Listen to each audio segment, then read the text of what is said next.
YouTube, this is 1990 Hardy 1, back here with the video.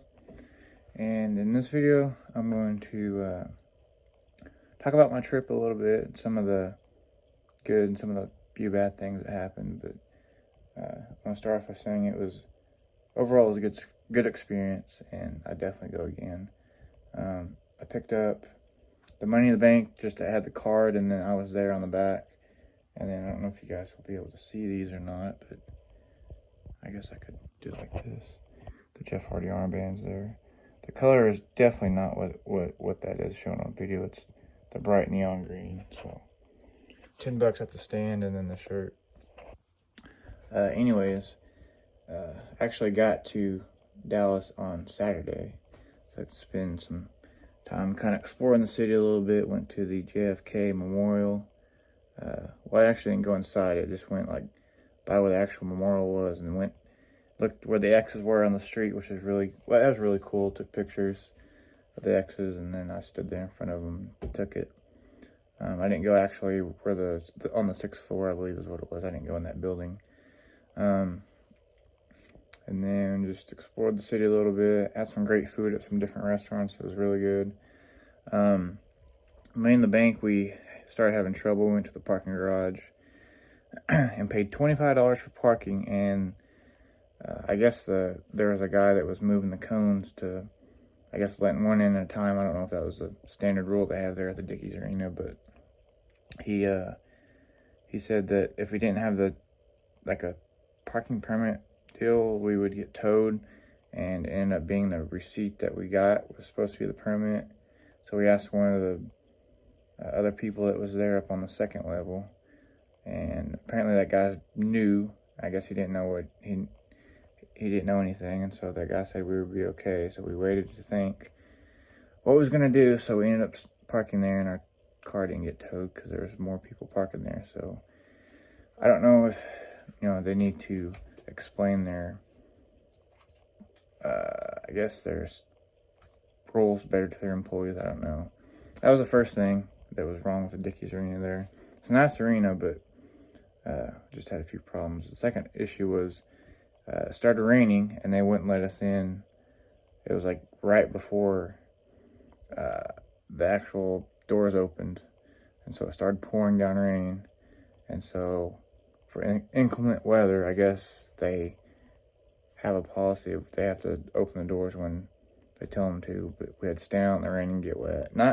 It poured a little bit, but it didn't, I wasn't soaking wet, but still, I think they should have let us in early, but I guess, I don't know if it's their policy or WWE's policy not to let them in, early. It's got to be on time or something. But other than that, the hallways in there and the concourse were kind of big, but more of the hallways where you go around, that was really small. Wish they would make that bigger, and maybe I don't know if they were preparing for a big crowd, but I would assume because of the ticket sales they had. So, I don't know. Just the merchandise stand where I went to was at one place, and then it felt like 100 feet was the next one, and they had the staff coming in there and saying that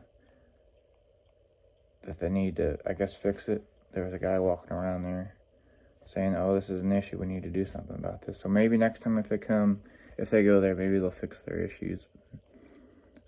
One of the merchandise stands that I went to was right across from where you get food and stuff. So, but besides the weather and the parking garage, it was a good experience. It was it was a nice new arena, and it was really neat to go to another pay-per-view, which I haven't been since WrestleMania.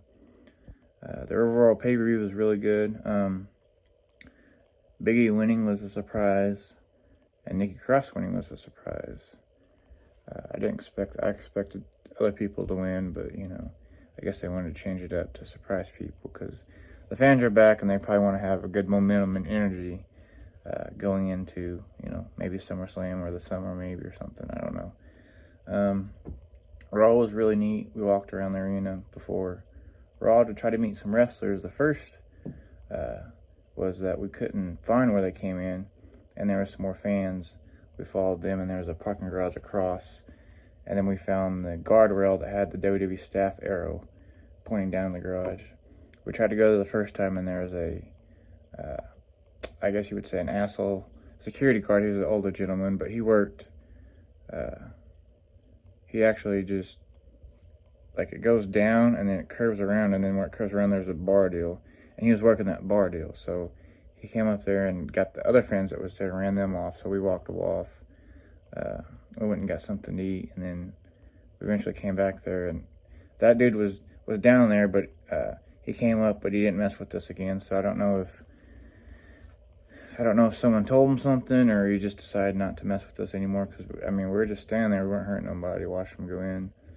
I saw MVP. He was in character. He was a heel. Not talking to nobody, yelling and screaming.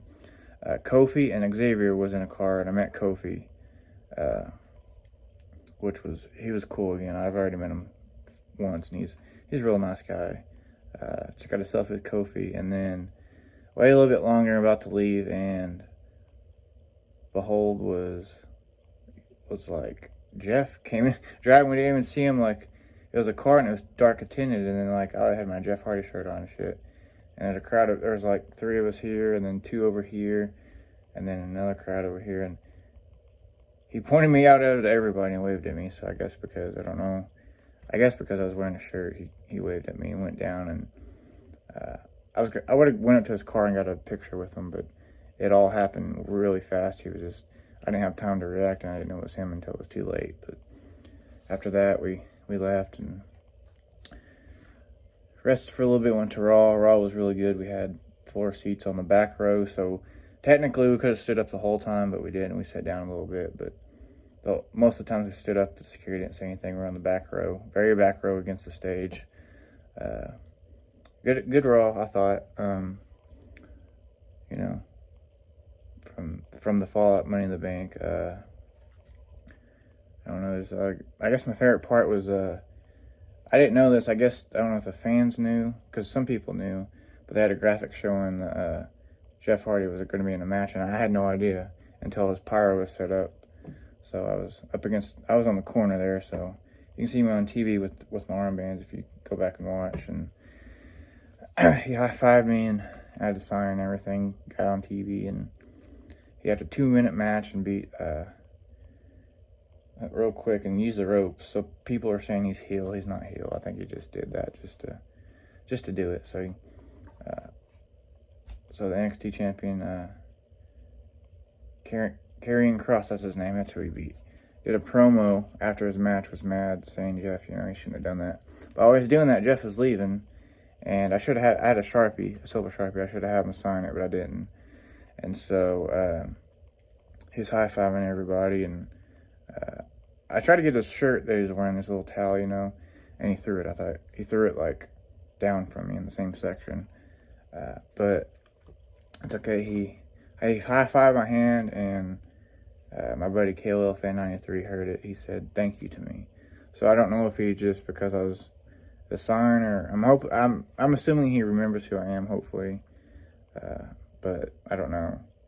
But that was my highlight, seeing that, and No More Words returning. So it's No More Words debut plus getting to see Jeff live again. I haven't seen him since WrestleMania, but I was in the very top at WrestleMania 34 Monday Night Raw after. So it's probably the highlight of the whole trip, getting to see Jeff and stuff. So I wish I would have had him sign the sign, but I'll be going to Raw at the end of August, and so plan on going to his concert, so I'll definitely get his autograph. And I need an updated picture because the last one I had was 2012 at a TNA house show. I met him, so I got an updated good picture with him. So yeah, that's my overall experience.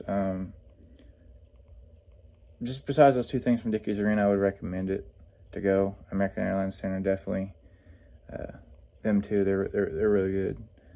Bigger concourse and everything and stuff. So hope you guys enjoyed the video. I've seen you guys really enjoy Jeff Hardy's debut. I got a bunch of videos, like 20,000 or more views on that. I appreciate all that. If you guys shared it and liked it, and all the comments I got on my videos. And I just like to share my experience on trips in case anybody that hasn't gone to trips, wrestling shows, kind of how it is and stuff. And so if they want to go, or if they're, you know, about to go, they want to see how it is. So I'll be having about 3 weeks on the 13th. I'll be going to SmackDown, and then about, what is it, maybe a week, 2 weeks, something like that. After that, I'll go to Raw, so on the 30th. So I'll be having 2 more vlogs coming out for you guys, so stay tuned with those. Like, subscribe, comment, hit the bell for notifications. So there'll be more content coming to my channel. And I'm going to end this, I guess, and thank you guys for watching. Hope you enjoyed my trip and my videos, and I'll talk to you guys later.